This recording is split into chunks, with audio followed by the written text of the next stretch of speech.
జ్ఞానులు బెత్లెహేముకు వచ్చినప్పుడు యేసుక్రీస్తును ఎక్కడ చూశారో చెప్పండి. వచ్చినప్పుడు యేసు ఒక ఇంటిలో ఉన్నాడు.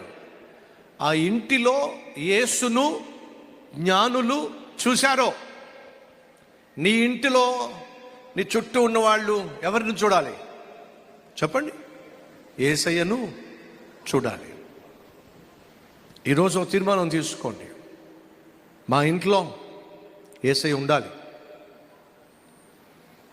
ఆ యేసయ్యను నేను నా భర్తకు చూపించాలి, నేను నా భార్యకు చూపించాలి, నా బిడ్డలకు చూపించాలి.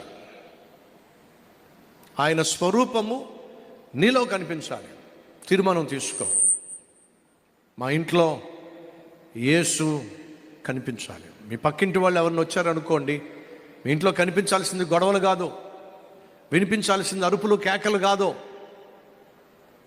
ఎవరు కనిపించాలి? పక్కింటి వాళ్ళు మీ ఇంటికి వస్తే మీ ఇంట్లో యేసు కనిపించాలి.